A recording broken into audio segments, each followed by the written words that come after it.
All right. Testing, testing. One, two, three. I always do that. Welcome, welcome. We are live with Dancing Dragons. I'm your host, Coach Stella, and it is currently 7 p.m. Eastern Standard Time, Thursday, February 26th.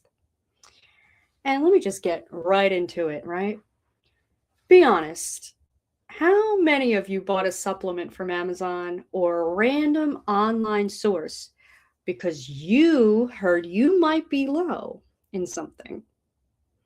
Because a label maybe said it had 500% of your daily requirement, or because someone online said everyone should be taking it? We've been taught that more nutrients equals more health. But what if that assumption is flawed? Tonight, we'll be talking about supplements, but more importantly, the system people use to decide what to take and why that system may be steering millions of people wrong. So, to start, what are supplements anyway? Supplements are concentrated nutrients or compounds meant to supplement the diet, not replace it. They include vitamins, minerals, herbs, amino acids, fatty acids, and probiotics. When you take a supplement, you're not just taking a pill, right? They're categories of substances that can influence the body in very different ways. They include vitamins and minerals that support basic biologic functions, herbs that influence specific systems, and amino acids that serve as building blocks for proteins, and neurotransmitters, fatty acids that play critical roles in brain health, hormones, and inflammation. Now, each category has a purpose, but none replace the foundation of nutrition from whole food. Notice my voice kind of escalated there. There's a point. Understanding what type of supplement you're taking and why is the difference between supporting your body and randomly throwing products at it. So, when deciding what type of supplement to take, we need to understand that supplements actually exist on a spectrum. Now, of course, I have a graphic to illustrate that. Take a look at this bad boy. All right. If you can see that, try to zoom in on your phone. I know it's a little hard, but take a picture of this because it's very important, okay? So before I get into this quick PSA, not all supplements nourish the body. Some support it and some override it.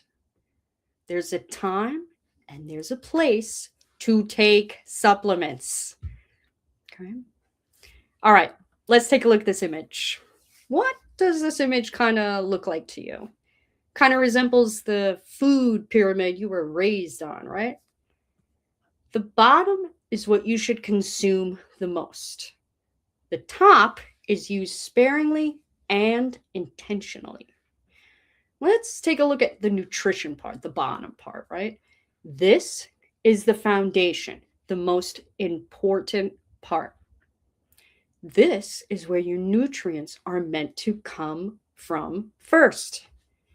If someone tells you, like me, tells you, your health coach, tells you to eat your vitamins, this is what they mean.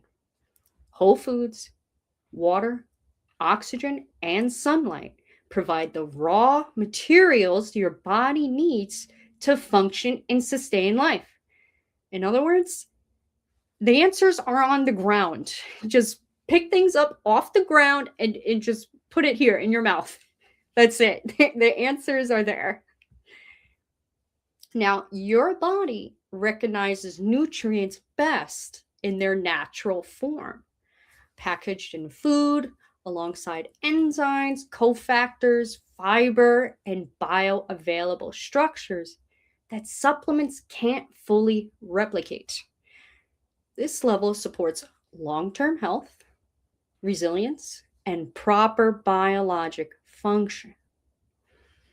Okay. The next level, the next tier, nutraceuticals.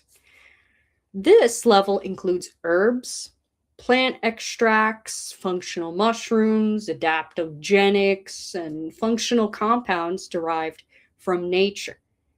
These can be helpful for targeted support, stress, sleep, digestion, inflammation, immune function.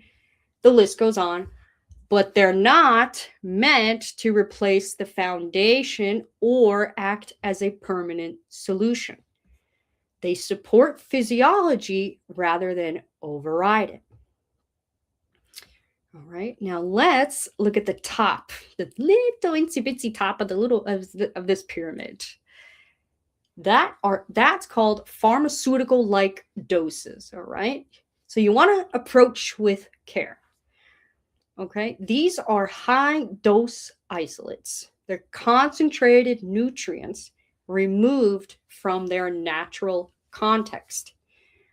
These can act more like drugs than nourishment because they push specific biochemical pathways rather than supporting the body holistically. Examples, you know these examples as soon as I tell them to you. High dose iron, magnesium, folate, vitamin C, vitamin B, vitamin D, mega doses, gummies, and like I said, multivitamins. You go to CVS, Nature's Bounty, and you want vitamin C. These are found in the top of the small little pyramid. Now, they can be necessary in certain situations. Deficiency, medical conditions, recovery, but overuse may create imbalances because the body wasn't designed to process large, isolated doses long term. So, to sum it up, use intentionally, not habitually. You don't want to be addicted to supplements. It's not something you want to be proud about, right? So think about it this way. The higher you go up the pyramid, the more targeted and cautious you should be. I will say it again. Not all supplements nourish the body. Some support it and some override it. Stella, why are you beating a dead horse? Because I have a personalized anecdote from this.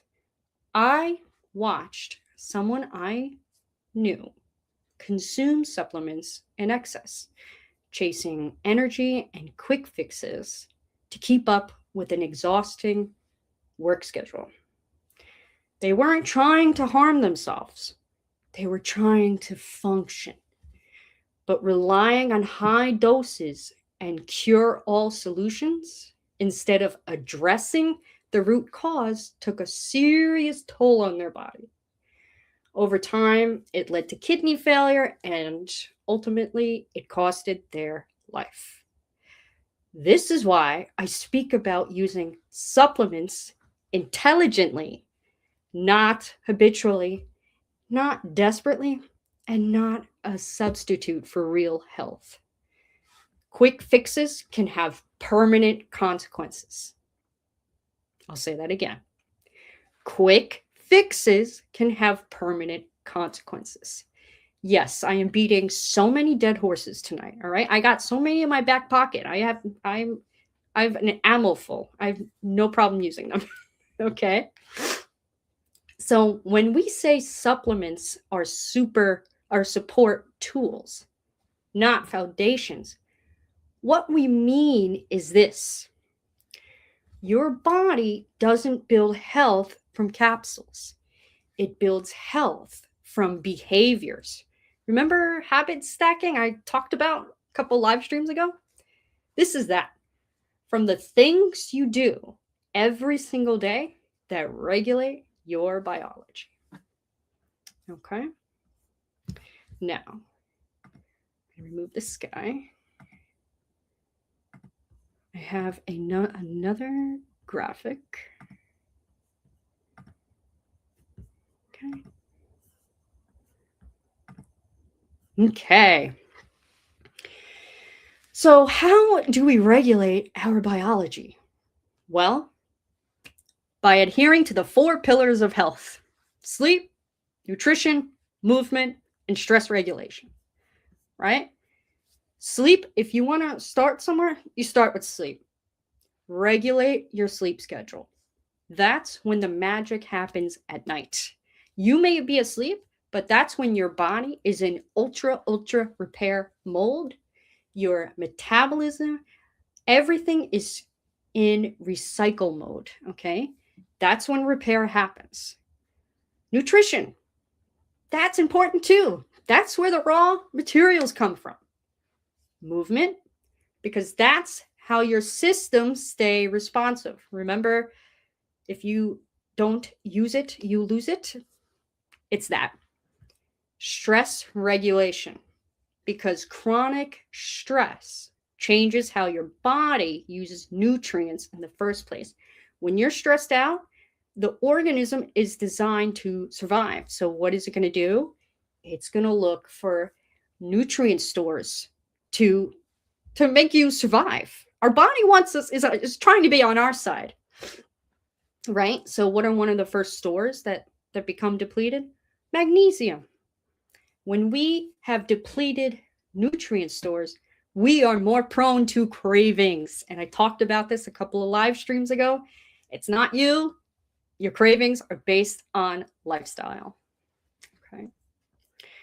So supplements can assist those processes, but they cannot replace them, right? If I have a client that is sleeping 5 hours a night, living on ultra processed foods, chronically stressed and sedentary, and then they come to me asking for a miracle elixir to fix their problems, no pills can override that environment, because supplements don't create health.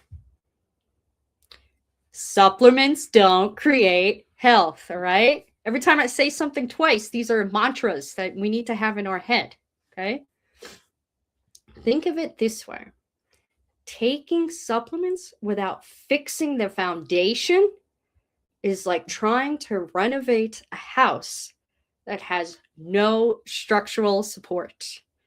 You might improve small things, but the core problem remains. And this is where things get interesting. Because if supplements only support tools, then the next question becomes, how much support does your body actually need? And how do people decide that? Most people don't base it on testing. They base it on numbers printed on labels, percentages, daily values, claims like 200% of your daily requirement, or something more extreme, 500% of your daily requirement. But those numbers come from a system that most people don't actually understand. If supplements are only support tools, then chasing higher percentages on a label doesn't tell you how healthy you are. It tells you how aggressively you're guessing. Because let's be honest, your body isn't a math equation. It doesn't operate on marketing claims. It operates on context. Things like sleep, your stress, gut health, hormones, and your lifestyle. For example, if I put 2 clients on the same exact supplement, they will have completely different outcomes. That's why when I work with you, your plan will be personalized to a T. I will be looking at your sleep quality, your stress level, your gut health, your hormones, and your lifestyle. Question: for anyone listening How many of you are taking a supplement right now that was recommended based on testing? Did you feel that the supplement looked impressive because of the dosaging? It was 1,000%? Or has anyone really ever explained what those percentages on the labels mean? Because those percentages, those daily values, come from a system that most people assume represents optimal health, but it doesn't. And that system, I'm sure you guys know about it, is called the Recommended Dietary Allowance, also known as the RDA.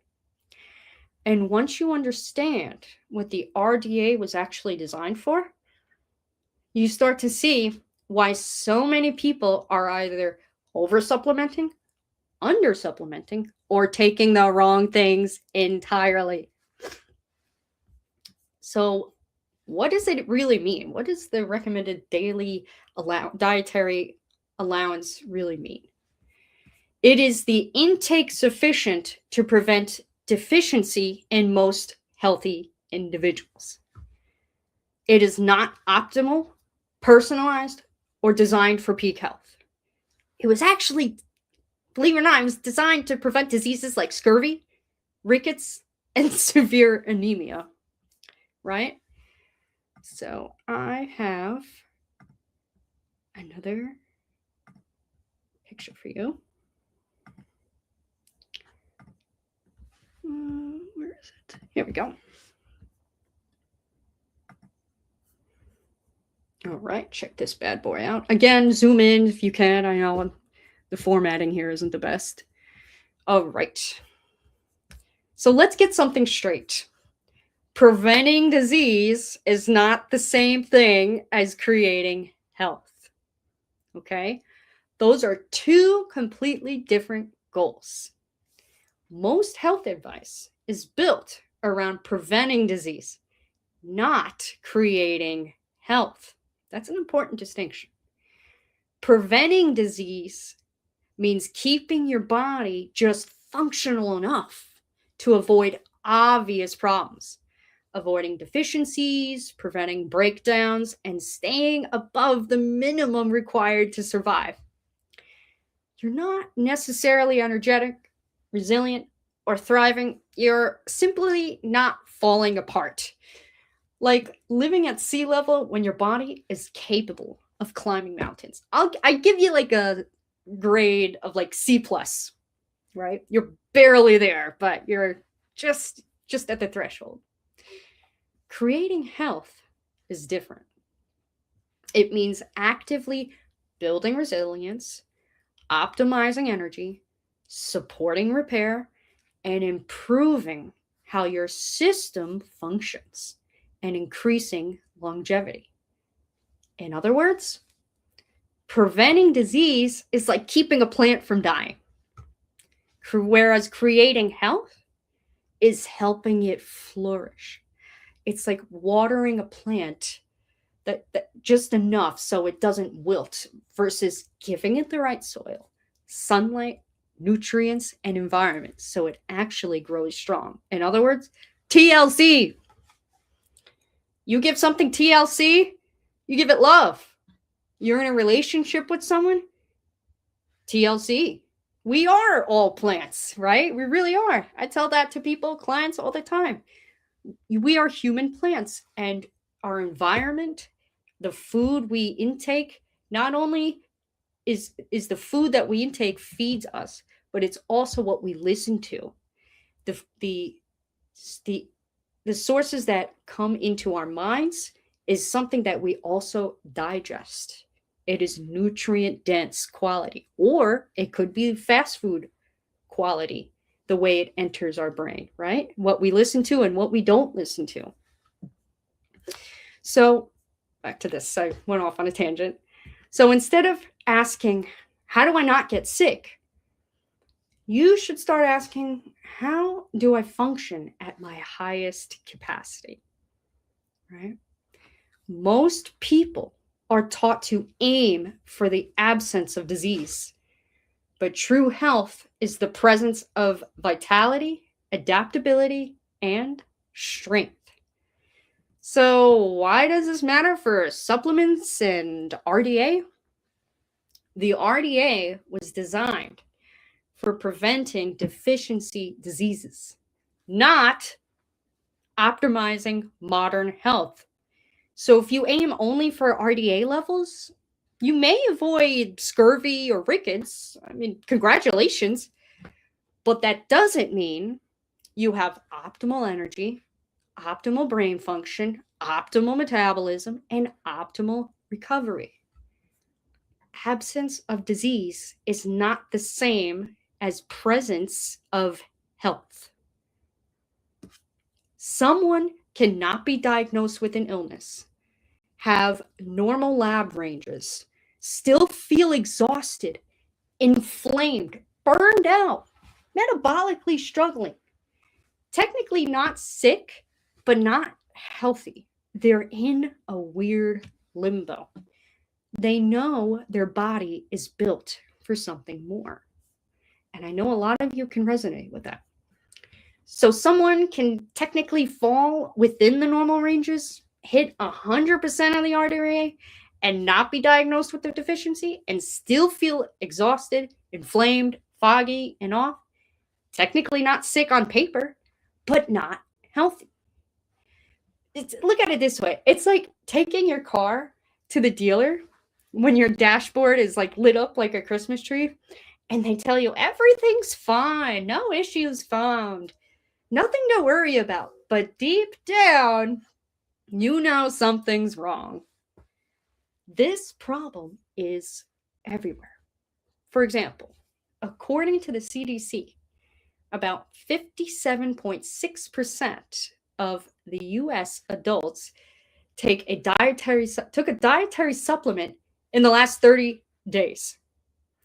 So more than half the population is supplementing. Not to mention supplementing for the wrong reasons, aimless goals, and false belief systems. But here's the part that most people aren't told. Your body only uses what it needs. For many water-soluble nutrients, like vitamin C and most B vitamins, excess amounts are filtered by the kidneys and excreted in the urine. Meaning, a lot of what people take beyond their needs literally gets flushed out. So hitting massive percentages on a label doesn't necessarily mean your body is benefiting. Sometimes it just means you paid for expensive urine. Health isn't just about what goes in. It's about what your body can actually use. And when people don't feel better despite doing what they were told, that's when the guessing begins. Adding more, trying different ones, stacking supplements, hoping something finally works. And I can't imagine the damage that a person is doing in the process. What if they develop a disease in the process? Like that person I explained earlier. They went through a dark rabbit hole, and it's a shame that happened like that. And granted, that's an extreme case. I'm not saying you take vitamin C from CVS that you're going to get kidney failure and go on dialysis. No, I'm not saying that. But coupled with improper lifestyle choices, health, dietary, nutrition, it could turn into a fatal disease that you can't come back from. So if preventing diseases isn't the same as creating health, and hitting the RDA doesn't guarantee you'll actually feel well, then what do people do next? For example, I have a client who struggles with nocturia, meaning they wake up multiple times throughout the night to use the restroom. What does that mean? They're not getting the deep sleep their body actually needs. And instead of first investigating why their sleep disruption was happening, they took it upon themselves to order an arbitrary supplement they found offline. No testing, no evaluation of root causes. Just something that sounded promising. I remember looking at the bottle and it said, the first thing that stuck out, it said, made in China, and a huge 500% of the RDA claim on it, on the label, and with very little transparency about sourcing and what's actually in it. And the issue wasn't just where it was made. The issue was that it was being used as a shortcut instead of addressing why they were waking up in the first place. Now, sleep disruption can come from stress hormones, blood sugar instability. If you didn't eat enough during the day, throughout the day, your body will be on high alert. It will not feel safe. So it's going to tell your primal brain, all right, you have to start hunting for food now, because our nutrients are not satisfied. Fluid timing, if you drink fluids before bed, where do you think that's going to go? What's going to happen? You're going to feel it. Sleep apnea, if you have obstructive sleep apnea, if you have a blockage of air, you're not getting the blood oxygen percentage levels. So what does that mean? You're not getting a good sleep. I mean, you need brain oxygen. You need oxygen in the cells to get that quality sleep. Bladder conditions, that's a big one. People get cystitis, they'll have overactive bladder coupled by the drinking before bed. There's a whole diet plan for bladder folks that are sensitive, like you can't have caffeine as much, or limit it, like don't have any caffeine like past 3 p.m. The bladder is so sensitive in certain people. And certain medications too. Certain medications can keep you up, right? Like water pills. Water pills are gonna, what do you think happened? It's a water pill, right? HCT, hydrochlorothiazide, what do you think's gonna happen? You're gonna be waking up in the middle of the night. And then what do you think's gonna happen after that? You're gonna be thirsty. What do you think's gonna happen after that? You're gonna drink water. And then what happens after that? It's an endless cycle. It's ridiculous. But none of which are solved. These problems are guessing with the supplement. So instead of fixing that foundation, the sleep problem itself, they add something on top of the problem. Break it down further. You don't fix a sleep disorder with something that promises 500% of a number on a label. You fix it by understanding what's disrupting the sleep in the first place. And this pattern, instead of investigating, is happening everywhere. It's not just one person. You're going to find this everywhere. Now, let's talk about supplement use in America. First, I'll remove this. Okay. So, according to the NIH, Office of Dietary Supplements, Americans spend over $50 billion per year on supplements. It's a nice little gig they got going on there. Yet national nutrition data also shows that many people already meet their basic nutrient needs from food alone for several vitamins and minerals, meaning a large portion of supplementation isn't correcting deficiencies. It's adding on top of adequacy. So in many cases, people aren't supplementing because they're lacking something. They're supplementing because they're hoping it will make them feel better, which makes sense if you remember what we talked about earlier. Being told that you're fine on paper, but not feeling fine in your body. Supplements become the next step when clarity is missing. And that's why you need a health coach to help you with that. Okay? You need your doctor to also help you with that. You need professionals to guide you, because most likely people aren't doing their due diligence and they're just buying random things off on Amazon and online and hoping for the best. They're just gambling, right? So take a look at this one.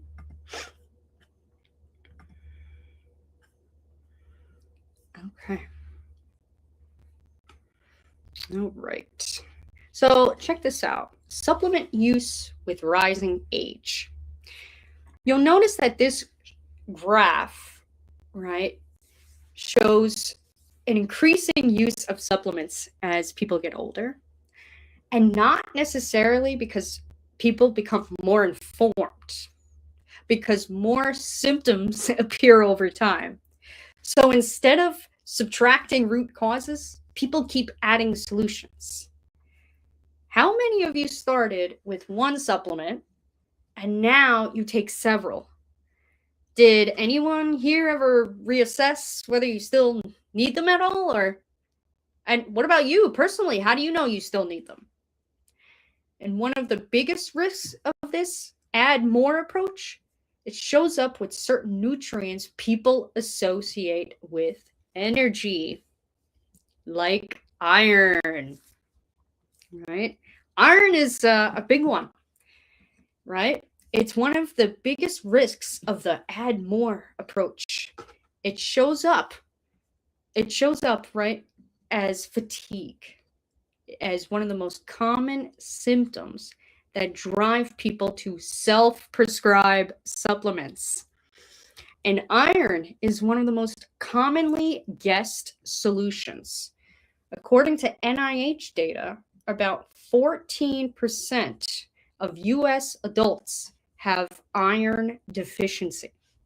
Yet roughly 14 to 18% of adults take iron supplements, meaning some people who truly need iron may not be taking it, while others who don't need it may be supplementing unnecessarily.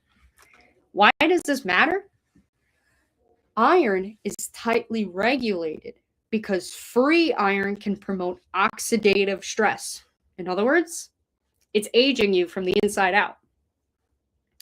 Unlike many water-soluble vitamins, your body has very limited ways to eliminate excess iron. So excess intake can accumulate in tissues over time. Potential consequences include inflammation, oxidative damage, tissue stress. Experts set a tolerable upper intake level around 45 milligrams per day for adults. I have another PSA. If you're going to supplement with iron, magnesium, vitamin D, please, please, please, please, please, test first. Go to your doctor, get those labs done, okay? It's not based on your instinct, right? Without data, you're not optimizing your health. You're gambling with it, right? Did you know that not all anemia is actually a deficiency? Not everyone who feels tired needs more iron. In fact, some people already have too much iron and they don't even know it. There are genetic conditions that affect how the body handles iron. One example is thalassemia, a blood disorder affecting hemoglobin production. People with certain forms can experience anemia symptoms. Isn't that crazy? But that doesn't always mean they need iron supplementation. Some may actually accumulate iron over time if treated incorrectly.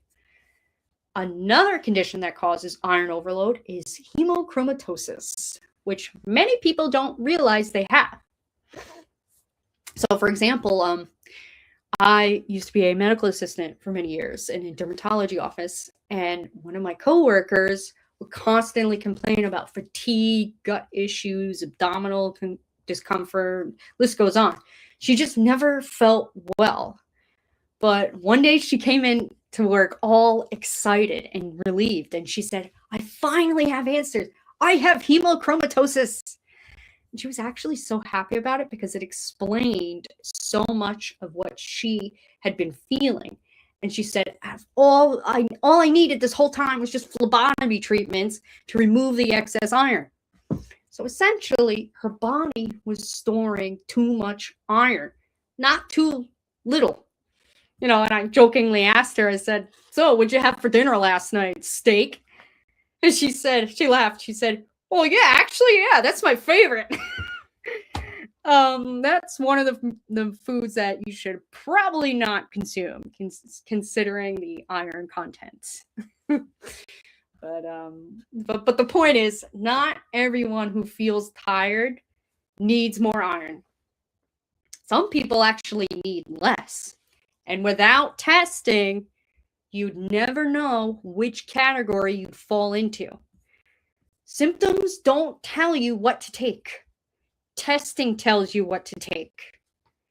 And why is guessing dangerous?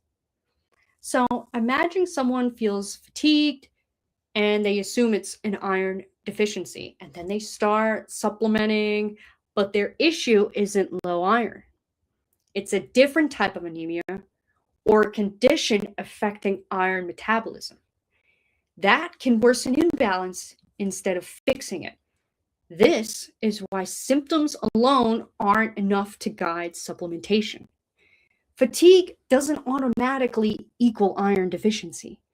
Fatigue can come from sleep deprivation, stress, thyroid, that's a big one, thyroid issues, blood sugar instability. You could have a combination.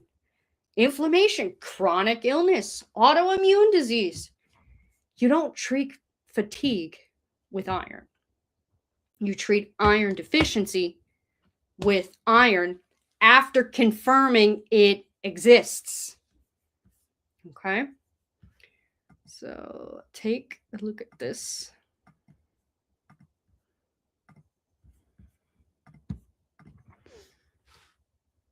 All right. So it's sort of like a balance, right? Iron deficiency versus excess. They both can be harmful. Health isn't just about avoiding deficiency. It's about avoiding excess. So too little can cause problems and too much can cause problems. Balance is guided by testing, and it's where safety lives. So has anyone ever taken iron because you felt tired, or did you get tested first? Or has anyone assumed they were low in something without confirming it? Right? We don't want to gamble. This is not something we go to the racetrack for. We don't do that. We don't do that. Our health is such a delicate organism, and we need to treat it as such. And iron is just one example of a bigger pattern we see in modern health culture, right? When people don't feel well, they add.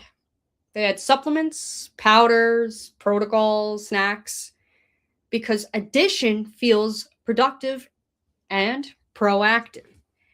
But biology often responds more powerfully to subtraction, removing what's harming you. Lifestyle medicine research consistently show major improvements when people reduce ultra-processed foods, improve sleep, reduce alcohol, manage stress, and increase movement without adding supplements at all. In plain English, you cannot out-supplement a lifestyle that is creating the problem. And that's actually what I start with. When you sign on with me, I start with that. I don't do anything fancy or anything with supplement. That's way down the road. And we do detox, and then we do different types of supplements to facilitate detox. It starts with basics. We start with rudimentary stuff, because so many people come to me and they say, wow, all I needed to do was just manage certain things, and it actually accelerated my healing process. Yeah, that was the idea. You're meant to heal. You have the power to heal. All you need is just someone to hold your hand. That's me, right? All right. Now take a look. I have so many pictures tonight. Take a look at this.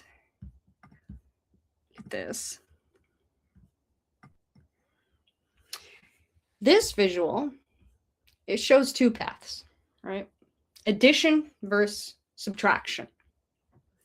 On one side, you have stacking solutions, and on the other side, you have removing obstacles. Most people stay stuck on the addition side because it feels easier. But subtraction is where transformation actually happens. What's one thing you know you should remove for your health? I'm sure you know that answer. I mean, look at the graphic. And which feels harder, adding something new or giving something up? I find from my experience, clients, they have a hard time giving things up. It's like they hold on to it like they're little, like they're just like so it's like their identity. They can't remove, they can't let go of belief systems that do not serve them no longer, right? Oh, right. Now, how do we choose supplements? I gave you all this information now, right? Once you understand that supplements are tools, not foundations, the goal isn't to avoid them, it's to choose them intelligently. Because quality varies dramatically. 2 bottles can look identical and be completely different in purity, dosing, and safety. Now, this next photo, I highly, highly, highly recommend the people that are here, you are ahead of the game, because this is your roadmap for determining which supplement to buy, right? So screenshot it, do what you have to do. This is super important. So this is how you choose a high quality supplement, right? So look at the different categories. You want to look for third-party certifications. We'll start with that. It needs to say NSF certified, USP verified, consumer lab tested. I'm not going to go into what it means and all that jazz. You just need to know that those are on there. You also want to look at quality and sourcing. Does it say certified organic? When applicable, of course. Does it say non-GMO verified? Does it show transparent sourcing? And then when you're looking at forms and absorption, bioavailable forms, right? For example, magnesium glycinate versus oxide. Look for unnecessary fillers, no proprietary blends, hiding doses, and you want manufacturing standards. Look for GMP facility, right? Look for batch testing, clear expiration dates, all right? You want that label transparency to say exact ingredients amount listed, no miracle claims, and evidence-based dosaging. A supplement brand that not sponsored, by the way, a supplement brand that I really, really like. It was actually recommended to me by a chiropractor many years ago. He recommended Metagenics. That's a brand that checks all those boxes. So they're on pricey side, but it's worth it. It's for your health.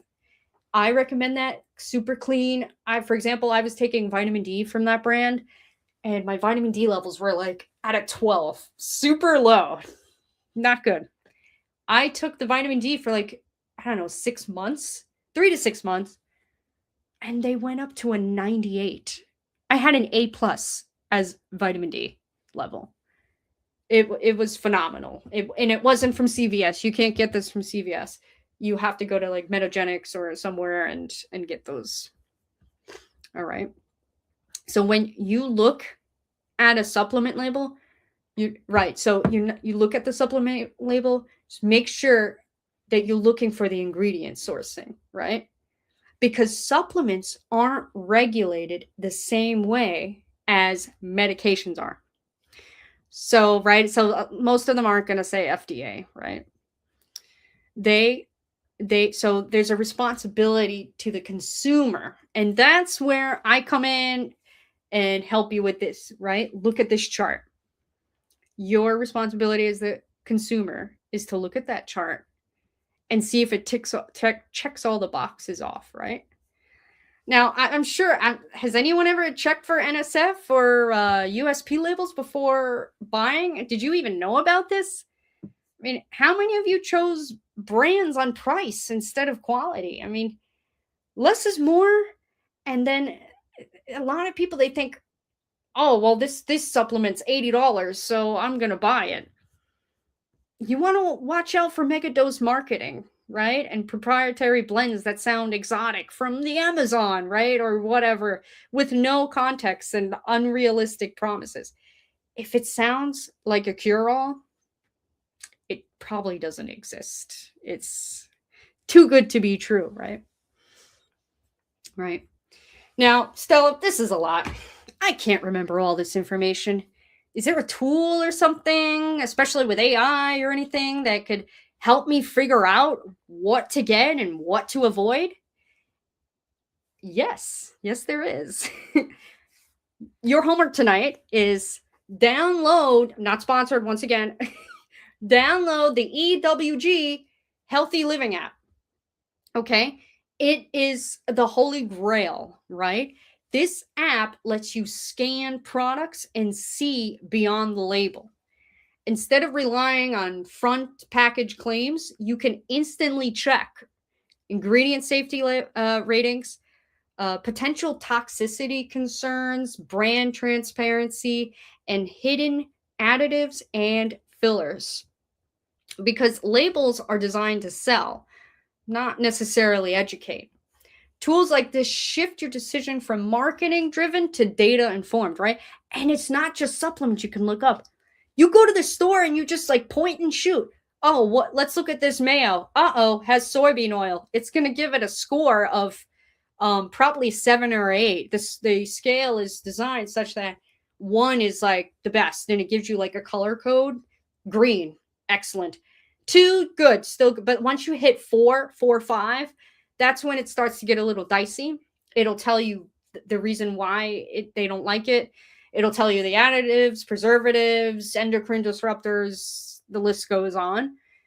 But when you do start this supplement journey, you need to ask yourself, is this necessary?